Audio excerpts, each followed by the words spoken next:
era la ciudad de origen de don Tomás Cipriano de Mosquera. Era tan poderoso el Cauca, como ustedes pueden observar, que ocupaba lo que es actualmente el Urabá, tenía salida al Océano Atlántico, al Caribe. Todo lo que es la costa pacífica, donde están actualmente Chocó, Valle, Cauca, Nariño, hacía parte del Cauca. Donde está Nariño, Putumayo, Caquetá, lo que llamábamos territorios nacionales, Amazonas, Guainía, todo esto, era Cauca. Imagínense, limitaba con Brasil, con Venezuela, con Ecuador, y tenía costas en el Atlántico y en el Pacífico. Eso poco lo sabemos. Devolviendo el reloj de la historia a 1863. 9 estados soberanos. 9 estados soberanos. Entonces, aquí lo vamos a ver un poco más explicado. 1870. Los estados eran ¿cuáles? Panamá, Magdalena, Bolívar, Antioquia. Van a fijar ustedes ahora la atención en lo que era Antioquia en 1870. Este pedazo de tierra que no tenía salida al Urabá. Cauca, que era gigante, Santander, Boyacá, Cundinamarca, Tolima. No existíamos nosotros como Caldas, como mucho menos Quintío, mucho menos Risaralda, mucho menos Caldas. Existían estos 9 estados soberanos. Se supone que cada uno con una constitución, con un presidente, con un ejército. La cosa no alcanzó a llegar hasta... Pero eran unos estados muy hostiles entre sí, muy recelosos unos de otros. El modelo de la federación no funcionó, no ha funcionado históricamente, nunca en Colombia. Cuantas veces se ha propuesto federalizar el país hemos terminado en un desastre. Devolvámonos a la independencia, devolvámonos a 1819. Después de la independencia llegamos porque a la famosa patria boba, que nos enseñan en el colegio, porque empiezan las disputas entre los mismos granadinos, entre los centralistas que querían una república unitaria y los federalistas, centralistas y federalistas. Federalistas que querían una serie de republiquitas, ¿no?, de estados federales, que fue lo que a la postre vino a suceder después de superado pues, una serie de décadas. Terminó en un desastre de la patria boba. Ustedes recuerdan, vino la reconquista española, mientras nos estábamos matando entre nosotros, a ver si imponíamos un régimen federal o si seguíamos con un régimen centralista, en los primeros pasos de una república naciente que recién se había independizado de España, de la monarquía española, con Bolívar y Santander a la cabeza. Viene entonces la independencia, la patria boba, y empieza el discurrir republicano de nosotros. Pero en 1863 damos otra vez el salto. Tomás Cipriano de Mosquera impone en Río Negro una constitución federal y una Estados Unidos de Colombia. O sea, Colombia dejó de llamarse Confederación Nacional, empezó a llamarse Estados Unidos de Colombia, en donde supuestamente cada uno de estos estados era soberano, agrupados bajo la bandera de los Estados Unidos de Colombia. Pero entonces eran muy hostiles los estados de Antioquia y Cauca, constantemente. Antioquia era un estado soberano, católico, confesional, conservador. El Cauca, clerical, además confesional. El Cauca era un estado liberal, anticlerical, muy belicoso. Entonces era una pugna constante. Las guerras civiles del siglo XIX obedecen a este tema.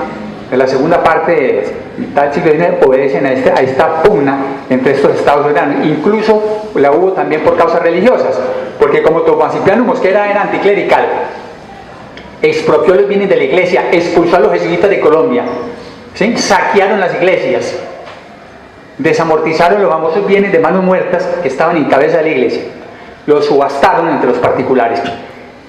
No obstante que el mismo Tomás Cipriano Mosquera tenía un hermano que era Monseñor Mosquera, un monseñor de la Iglesia Católica. El hermano, los dedos de la mano nunca son iguales. El uno Monseñor y el otro Tomás Cipriano Mosquera, absolutamente anticlerical. Anticlerical, enemigo de la Iglesia, expulsó a los jesuitas, repito, expropió la Iglesia. Entonces, esto suscitaba unos conflictos tremendos. Antioquia, por el contrario, que ha sido el semillero de monjas y de sacerdotes aún hoy en día, un estado católico, apostólico y romano, pues tenía que chocar frontalmente con ese estado vecino tan poderoso que era el de Cauca. Entonces, En esa época, miren ustedes, Antioquia era más pequeño, Cauca era demasiado grande, Antioquia no tenía salida al mar, estaba encerrado en un contrafuerte andino, entre esas montañas de los Andes, encerrado, como en una endogamia cultural, que allí no salía, y muy incomunicado del centro del país, del sur del país. Saltamos entonces de esta época de los Estados Unidos de Colombia, constituidos en 1863, duraron hasta 1885, 1886, época de turbulencia, de guerras civiles, hasta que finalmente Rafael Núñez asume la presidencia y hace una buena llave con Miguel Antonio Caro, y se expide la Constitución de 1886. Entonces volvemos a una república unitaria. Ya no vamos a hablar de estados soberanos, sino de departamentos, como antiguamente, departamentos.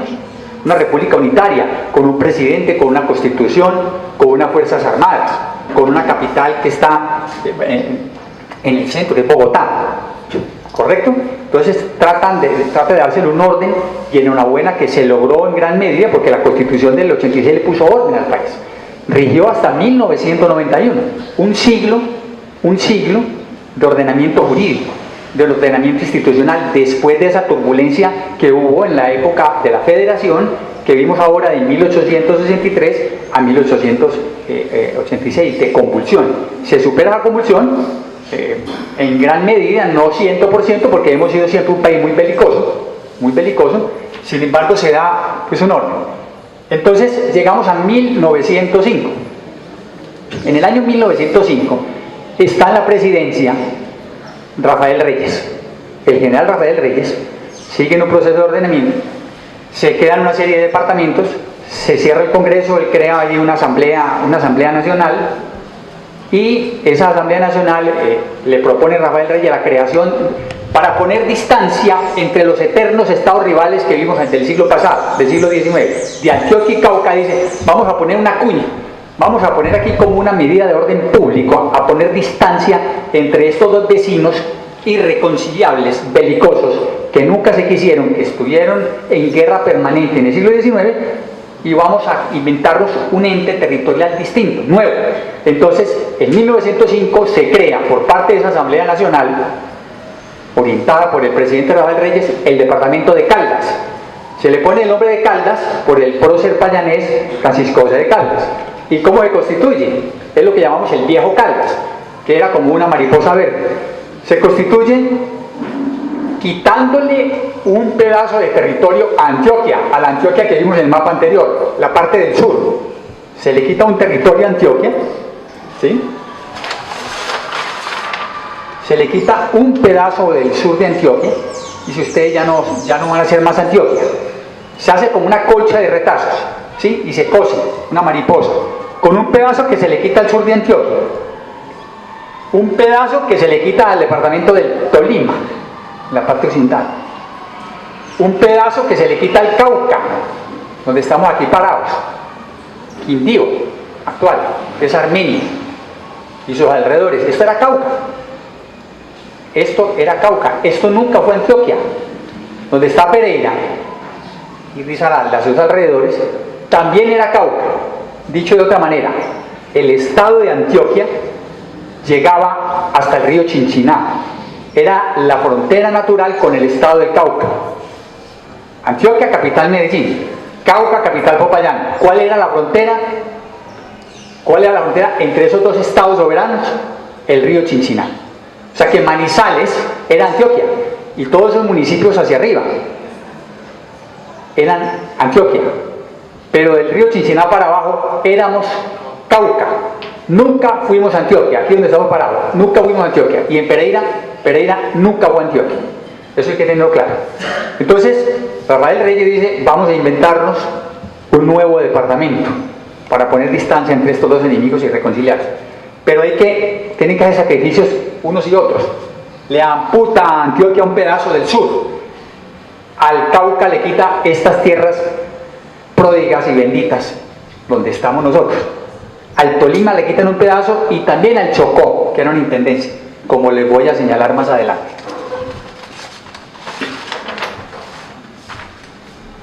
Como se crea esta mariposa verde, en 1905, 1906, 1908, termina por conformarse bien la morfología de esa mariposa en 1912, cuando se le quita un pedazo del Chocó, donde está el municipio donde está Santa Cecilia, donde está el municipio de Pueblo Rico, actual Risaralda, con unos corregimientos de negritudes. Se le quita el Chocó ese pedazo y se termina de armar, de ensamblar la mariposa verde que sirvió de mapa durante 60 años al viejo Caldas, que se llamó el departamento modelo de Colombia. ¿Listo? Entonces, como a Antioquia se le quitó un pedazo para que los señores antioqueños no se sintieran como desmejorados, dispuso el presidente Rafael Reyes que para compensarlo le daban Urabá. Entonces, ¿recuerdan que Antioquia no tenía salida al Atlántico? Pues para compensar la tierra que le quitaron al sur hasta Manizales, le entrega al gobierno nacional esa región riquísima de Urabá. Entonces queda constituido Antioquia más o menos como lo conocemos hoy en día, con salida a Urabá. Urabá no siempre fue antioqueño, Urabá era caucano, porque recuerden que Cauca llegaba hasta allá, era como cogía como en herradura al resto de Colombia. Entonces compensó a Antioquia entregándole Urabá. Entonces quiero que nos detengamos en Caldas. Ustedes dirán, pero bueno, ¿a dónde va todo esto de explicar esta cartografía del viejo Caldas y de Antioquia y del Cauca? Porque es que hacia allá apunta la charla nuestra, que así como el mapa del viejo Caldas fue armado con componentes sacados de diferentes regiones, con diferentes maneras de ser, con diferentes climas, de igual manera la composición humana de los ciudadanos del viejo Caldas, léase caldenses, risaraldenses y quindianos, es igualmente múltiple, es rica en procedencias, no solamente es de Antioquia, porque si eso fuera así, entonces es como si dijéramos que esa mariposa hacía parte desde siempre de Antioquia, y vemos que no siempre hizo parte de Antioquia, sino un pedazo, no más, un pedazo, la parte norte. Entonces, así como se armó la mariposa verde que sirvió de mapa al viejo Caldas, así ha sido la composición sociológica, es la composición sociológica de nuestra región. ¿Correcto? Este es un crisol, el viejo Caldas. Cuando digo viejo Caldas, digo Risaralda, Caldas y Quindío. Es un crisol de Colombia, donde se mezclan, donde se han mezclado los genes, las subculturas de diferentes partes del país. Y no solamente del Tolima, de Antioquia, del Valle del Cauca, de Chocó, sino con un componente muy importante, como ustedes lo saben mejor que yo, también unos aportes genéticos y culturales demasiado importantes venidos de la parte oriental de Colombia, de los Santanderes, de Boyacá, de Cundinamarca, también de Nariño, también de la costa atlántica. Pero resulta que la historia oficial, la historia que siempre nos han contado, la que sigue circulando, la que llegó que pareciera para quedarse en el inconsciente colectivo, es que no somos más sino disque la prolongación espiritual y física de Antioquia, y somos disque paisas todos, y entonces somos una cultura. A ver, hay que hilar delgadito. Si vamos a construir una identidad propia como quindianos, o como risaraldenses, o como caldenses, tenemos que advertir que somos resultados de una hibridación cultural y genética, como lo estamos señalando, de un mestizaje cultural enriquecido por el aporte de muchas corrientes tributarias, de muchas corrientes migratorias que llegaron, no solamente de Antioquia, sino de Boyacá, de Cundinamarca, del Tolima, del Cauca, del Valle, de los Santanderes, de Nariño, del Chocó. Entonces la historia vamos a tener que empezar a reescribirla para hacerle honor a la verdad. ¿La historia de qué? De la identidad de formación, porque sigue en vía de formación, de nuestra región o del viejo Caldas y de nuestra región del Quindío. Estamos en búsqueda, con el paso de los años se irá decantando una identidad, se irá perfilando, pero seguir martillando con la idea que nos han vendido, de que aquí esto es simplemente un añadido de la antioqueñidad. de que aquí no existió sino Antioquia y que tenemos que seguir rindiendo pleitesía a Antioquia, pues eso no corresponde estrictamente a la realidad, porque eso significa que estamos invisibilizando por lo menos la mitad de nuestra identidad genética y cultural. Si seguimos ignorando el aporte genético y cultural de estas corrientes que acabo de mencionar, migratorias, estamos ocultando por lo menos la verdad, la mitad de lo que somos, o de pronto más de la mitad de lo que somos. ¿Correcto?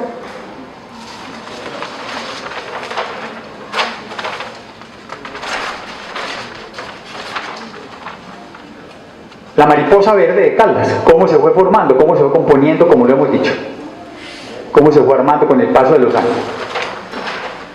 Aquí tenemos a Caldas, el viejo Caldas. Territorio en 1905, inicialmente, este pedazo que está aquí en ese color oscuro. Territorio agregado en 1906, donde estamos parados aquí en el Quindío. Los ciudadanos de Armenia, Calarcá, Finlandia, Circasia, Salento, le escribieron al gobierno nacional en el año 1906, al gobierno del general Rafael Reyes, diciéndole: mi general Reyes, nosotros queremos hacer parte de eso que se está armando, de ese departamento nuevo. Y entraron a hacer parte de la mariposa verde del mapa. En el año 1908 entra este pedazo del Tolima, Manzanares, Marquetalia, Marulanda. Esto era Tolima, la parte que mira hacia el Magdalena, ¿correcto? Mi abuela Carlota Gómez Duque nació en el año 1899 en Manzanares. Uno diría: no, pues caldense, paisa. Entonces resulta que Manzanares en 1899 era Tolima, y la cédula ella decía Manzanares, Tolima. La cédula aquí de nuestro compañero Guillermo León Valencia seguramente dice La Tebaida Caldas. O no me vaya a decir que era la Tebaida Cauca, porque ahí sí no le diría cuántos años tendría, ¿no? ¿Cierto? ¿Cierto? Bueno. Entonces, ya la juventud de hoy en día nacen en la Tebaida Quindío, o Pereira Risaralda, o Armenia Quindío, pero ya no somos del Cauca ni somos de Antioquia, aunque seguimos con la etiqueta pegada aquí de que somos discantioqueños. Sigue esa idea, ¿no? Sigue esa idea. Y se termina de armar el mapa en 1912, como les dije, con este pedacito, que hoy en día es de Risaralda y que era de Chocó. O sea que también hay negritudes, en el viejo Caldas hay negritudes, no solamente en el norte, para el lado de Río Sucio y Supía, cuando trajeron esclavos al trabajo infame de la minería desde los tiempos de la colonia española, sino que tenemos unas negritudes que son un aporte valioso a la identidad cultural del viejo Caldas, en la parte occidental del antiguo Caldas, que es lo que corresponde al municipio de Pueblo Rico, Risaralda actualmente, y una serie de veredas como Santa Cecilia. Por aquí se comunica Risaralda con Tadó y con la capital, y con Quibdó, nos salida ya con una carretera. Entonces, repito, así como se armó el mapa del viejo Caldas, fue la composición espiritual, cultural, genética de nuestra región. Nosotros somos fruto de una hibridación, de un mestizaje genético y cultural, y es la idea que tenemos que seguir rescatando. ¿Por qué hablamos de colonización silenciosa? ¿Por qué esta charla se llama la colonización silenciosa del Quindío? Porque a diferencia de la colonización antioqueña,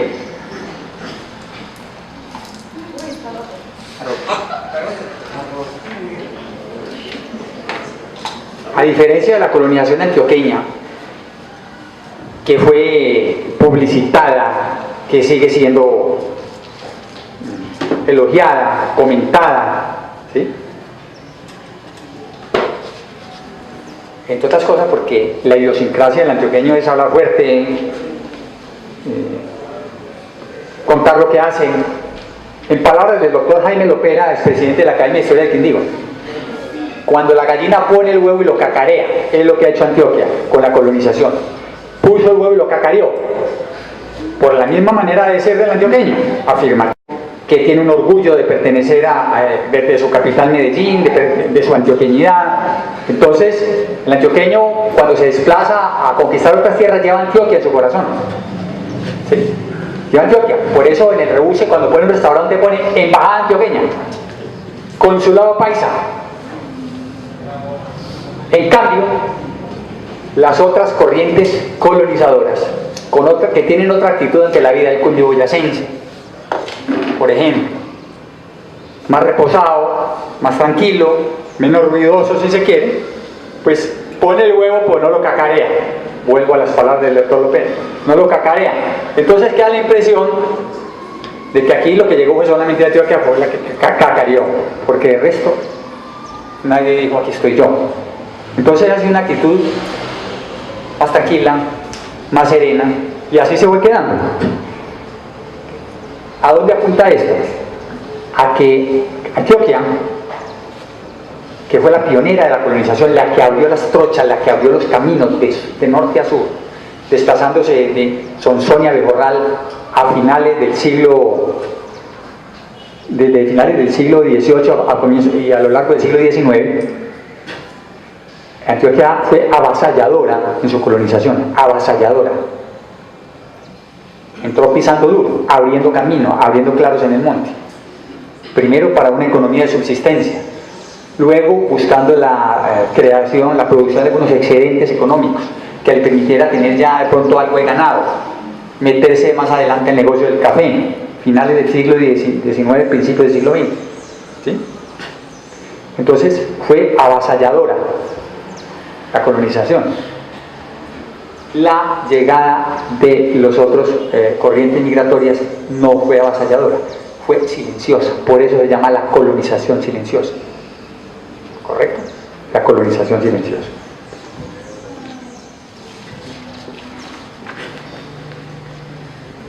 Los historiadores entonces se han detenido a analizar y estudiar la colonización antioqueña. Yo creo que está sobrediagnosticada, infinidad de libros, de autores, pero no existe un estudio sistemático por parte de los historiadores, de los investigadores, contextualizado de lo que fueron las otras corrientes colonizadoras del Viejo Caldas. A la fecha no hay un estudio sistemático, totalizador, es un trabajo que está por hacerse. Y con inquietudes como esta que nos anima a nosotros en la Academia de Historia del Quindío, empezamos a hacer aportes de descubrir y publicitar y quitarle ese manto de olvido y visibilizar a los cundiboyacenses que llegaron, por ejemplo, al Quindío, a los santanderianos, a los caucanos y a la gente de las otras regiones, como un acto de justicia.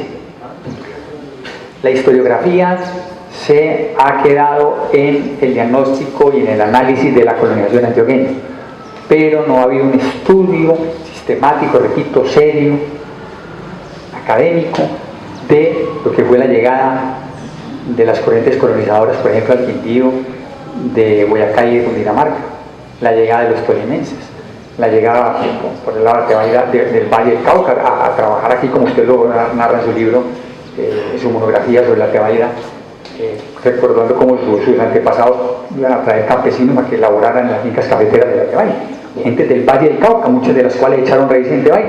De eso no se habla, de eso no se escribe, y así Calarcá, por ejemplo, todos los demás municipios, lo mismo en Risaralda.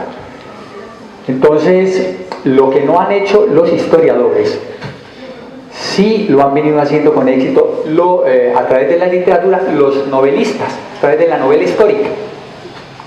Entonces, el vacío que han dejado los historiadores, al dejar de narrar esto que hemos tocado hoy aquí, las otras corrientes colonizadoras, ese vacío lo han ido llenando a través de los novelistas, la novela histórica. La novela histórica es una forma de literatura en donde se entreveran, se cuenta una historia que es mitad realidad y mitad ficción, en donde el autor trata de recrear, de ingeniarse cómo era la cosa, cómo eran las cosas, cómo funcionaban esos núcleos urbanos iniciales.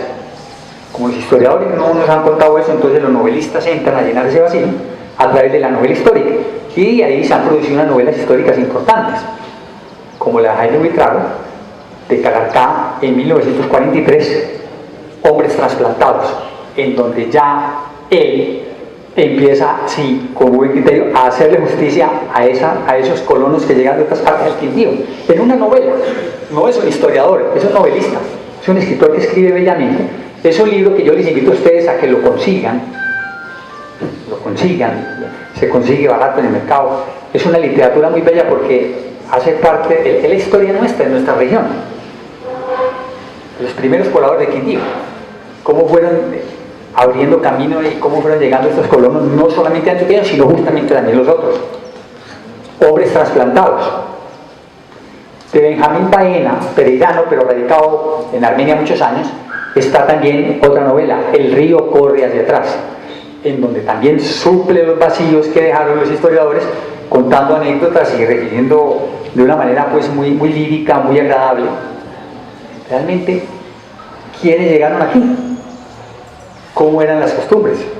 ¿Cómo fue el comienzo? No solamente por parte de los antioqueños, sino, repito, de las gentes que llegaban de otras partes, con muchas anécdotas, muchas de ellas graciosas. Rodolfo Jaramillo Ángel, de Calarcá, también toca el tema, no como historiador, sino como novelista.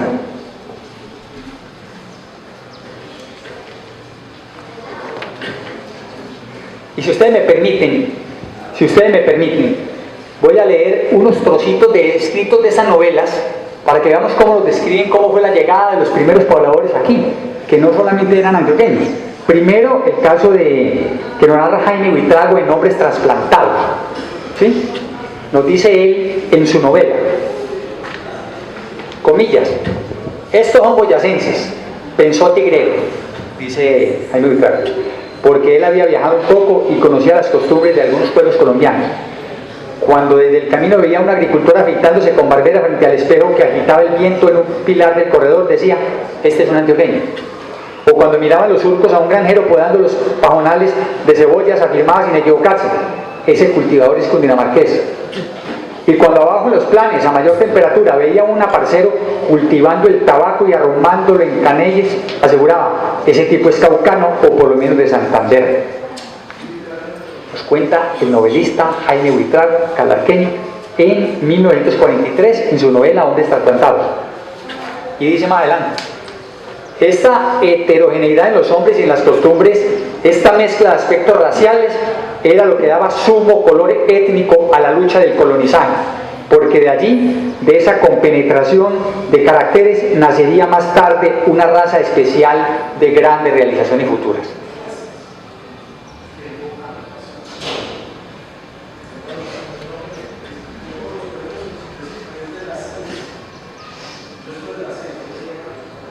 Dice más adelante el novelista, la olla del Quindío, abierta hacia la azul pupila de los cielos, se había constituido en crisol especial donde se mezclaban infinidad de temperamentos y características raciales para producir un nuevo tipo de hombre que preocuparía a los sociólogos colombianos, porque de allí precisamente, de esa variedad de modalidades y levaduras múltiples, saldría un patrón étnico de firmes sonoridades energéticas.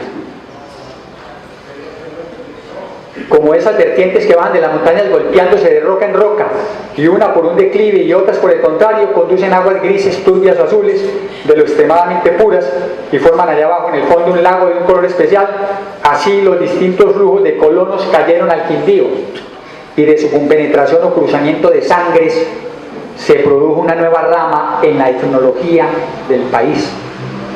Porque allí estaban, dice el autor, el antioqueño con ese natural desparpajo del vasco, emprendedor para incrustarse en el corazón de amigos y mujeres, el santanderiano previsivo, hospitalario y magnánimo con sus deseos que no caben en la extensión vastísima, el cundinamarqués fiestero, amigo de la sociabilidad como el castellano, el tolimense sanjuanero a quien no arreglan los soles ni las penalidades porque el corazón no anima con sus toques de guerra, el caucano meditativo, de firmes capacidades intelectivas, amplio como sus horizontes, el nariñense simpático que arrastra las palabras en un aparente cansancio que guarda relación con la lejanía geográfica de su departamento, el costeño confianzudo y franco cual andaluz, salado en sus decides como el mar que le sirvió del medio ambiente. una manera poética, bella de describir todos esos personajes que veía él que habían llegado a colonizar el Quindío. No habla solamente de los antioqueños. Mientras los historiadores solamente se quedan hablando de Antioquia y los antioqueños, los novelistas recrean lo que fue la colonización, contándola en toda su extensión, sin dejar por fuera a nadie, sin excluir a nadie. La fundación de Salento en 1842, inicialmente fue una colonia penal, donde trajeron presos de Panamá, Cauca, Antioquia, y alrededor de esa colonia penal se fue formando un poblado que después fue, pasó a Barcinales, que después se llamó Salento y tal, y fue llegando gente de muchas partes de Colombia, como la que, por ejemplo, Hernando Muñoz. Ustedes conocen al profesor Hernando Muñoz, que es el rector del Colegio Antonio Nariño, de Valle.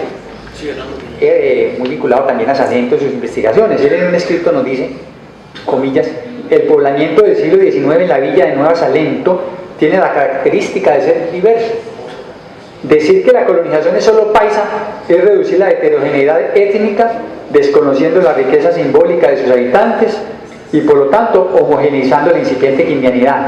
Se trata entonces de empezar a reconstruir el pasado, defender la identidad cultural, no como aislamiento ni ensimismamiento, sino mediante diálogo creativo, como afirmación de lo propio en una asimilación de las riquezas provenientes de otras culturas. Él también comparte la idea de que hay que respetar, hablando del caso específico de Salento. Salento también fue hechura de gente de muchas partes de Colombia, no solamente antioqueños. Carlos Alberto Mora nos cuenta sobre la llegada de cundiboyacenses a Calarcá. Seguimos con la colonización ya puntualizando municipios. Nos cuenta que, según sus indagaciones, llegaron en 2 oleadas sucesivas. Dice aquí, al referirse a la colonización de Calarcá por parte de boyacenses y cundinamarqueses, según sus indagaciones, llegaron en 2 oleadas sucesivas, una a finales del siglo XIX, con campesinos procedentes de Fusagasugá y de la Mesa, y la otra hacia 1913 con personal que provenía de Fomeque, Caquesa, Choachí y La Calera, en Cundinamarca, y de Caraguá y Tenza, en Boyacá, enganchado por el doctor Carlos Alberto Castro, uno de los primeros médicos titulados que se establecieron en el Quindío. Iban personas de aquí a traer colonos para poblar estas tierras, para explotar las fincas. Dice Carlos Alberto Mora, la primera oleada explica el origen de los apellidos, o sea, la de los que llegaron de Fusagasugá y de la Mesa, ¿sí? Explica el origen del apellido Sabogal, Guevara, Gutiérrez, Beltrán, Mora, Padilla, Quevedo, Torres, Cajamarca, Bobadilla, Martínez y Villalobos, ¿sí? En estas tierras. Y la segunda oleada, es decir, la de los que viene en 1913, de Fomeque, Caquesa, Choachí, La Calera, en Cundinamarca, y Caraguá y Tenza, en Boyacá, explica la erupción de los apellidos Castro, Romero, Rojas, Medina, Rey, Carrillo y Leal, entre otros, que habían de regarse luego por todo el Quindío. Por ejemplo, el corregimiento de La Virginia, en el municipio de Calarcá, fue en gran parte fundación de personas que venían de Choachí.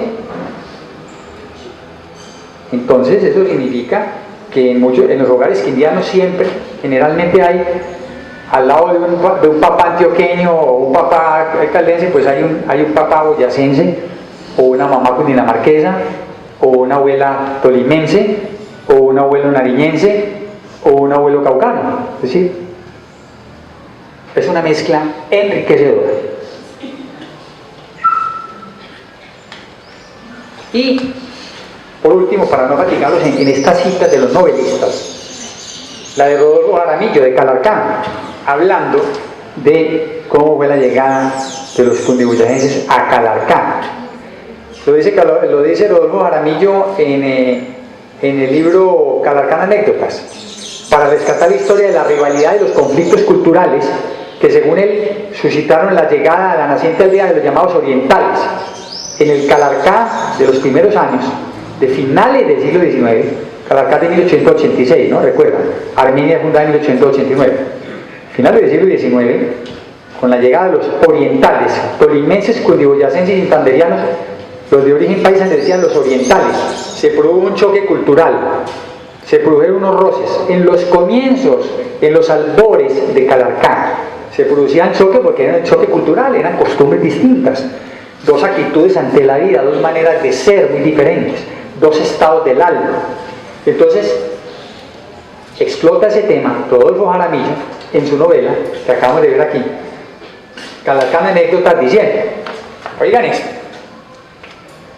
la mayoría de orientales o rolos se asentaron en el sector o calle de Fusa. Ustedes han oído hablar de la calle de Fusa en Calarcá. Y sus costumbres chocaron con las de los antioqueños o maiceros. Aunque Jaramillo Ángel considera productiva la invasión rola, insiste en las diferencias entre ambos grupos. Jaramillo Ángel habla de, comillas, trifulcas de marca mayor que dejaban buen saldo de heridos y contusos y casi nunca un muerto, en la calle de Fusa, en Calarcá de los comienzos. El origen anecdótico del conflicto es atribuido por Jaramillo Ángel a una expresión de Juan de J. Herrera, quien promovía la fundación de Calarcá en el sector de la Bella para quedar lejos de los rolos que huelen a chivo. Estoy leyendo entre comillas lo que dice este autor calarqueño. Según Jaramillo Ángel, las tensiones entre los que eran de ascendencia antioqueña y los orientales, es decir, cundiboyacenses, santanderianos, se prolongaron por 40 años y tenían que ver con las formas de cotidianidad diferenciadas entre los grupos. En la calle de Fusa, por ejemplo, se bebía chicha y los hombres les pegaban a sus mujeres. Los antioqueños sentían, dice él, innata repugnancia por la chicha, y un antioqueño que respeta y estima no le pega a su mujer. Eso está por verse. Los títulos de algunas anécdotas referidas a los rolos son bien dicientes. Oigan los títulos del escrito de Jaime Jaramillo, de Rodolfo Jaramillo. Tumbando rolos es un capítulo. Otro, si se bañaran. Otro, para eso es mi marido. Otro, oler a chivo. Las palabras del sacerdote Ismael Valencia resumen las tensiones así. Decía el padre, un cura antioqueño de Calarcá, que no quería a los orientales. Decía el cura, el único pecado que se le puede imputar a Dios es el haber hecho a esos hijueperros rolos. Son anécdotas que cuenta el novelista Rodolfo Jaramillo, indagando sobre este tema de estas mezclas. Finalmente se superaron esas disputas después de largo y terminaron mezclándose unos y otros, como en general terminaron mezclándose en Caldas y en Risaralda, en una convivencia grata, ¿no? Entonces, perfilando una nueva identidad. ¿De todo esto qué tiene que salir? Pues un nuevo ser humano. ¿Distinto de qué? De sus componentes originales. Porque el híbrido, pues el híbrido no se puede decir que es completamente antioqueño y completamente boyacense o completamente caucano. Es un ser humano nuevo, distinto, con un perfil propio, y con el paso de los años se irá decantando. Entonces tenemos que buscar en el imaginario colectivo nuestro un universo simbólico, como dice el antropólogo Roberto Lester, y como dice Nodier Botero, de la Academia de Quindío, crear un universo simbólico. Nos toca crear un universo simbólico propio, porque hemos estado participando hasta nuestros días del universo simbólico de Antioquia, de la antioqueñidad. Vemos que en las fiestas de los municipios nuestros y de las veredas, en las fiestas aniversarias y en las fiestas patronales, cuando se habla de un baile típico o de una fiesta típica en Armenia, por ejemplo, que el baile típico del club campestre de Armenia acá, el típico, ¿y cuál es el típico? Entonces el típico es un señor vestido de machete, carril urbano, sombrero aguadeño, es un antioqueño. Entonces, ¿dónde está lo típico del Quindío? Que es la pregunta que se hace Jaime Lopera en la academia. ¿Qué es lo que nos caracteriza? ¿La forcha? ¿Y será que la forcha sí es absolutamente quindiana? Nos toca empezar a buscar puntos de referencia de quindianidad que nos identifiquen, que nos diferencien, que nos distingan de las otras regiones del país, porque no podemos seguir participando per secula seculorum del universo simbólico de la antioqueñidad y seguir enarbolando unos símbolos como el carriel, que es propio de la antioqueñidad, porque ya vemos que la quindianidad va siendo otra cosa distinta por esta mezcla de la que estamos hablando. Entonces nos toca empezar a construir una identidad propia, construir una simbología, un universo simbólico nuestro, ¿sí? cuando hablamos con orgullo de Peñas Blancas como un referente geográfico, pues eso puede ser un símbolo, pero es un símbolo geográfico, ¿cierto? Así como el símbolo geográfico, pues hay que buscar unos símbolos culturales que nos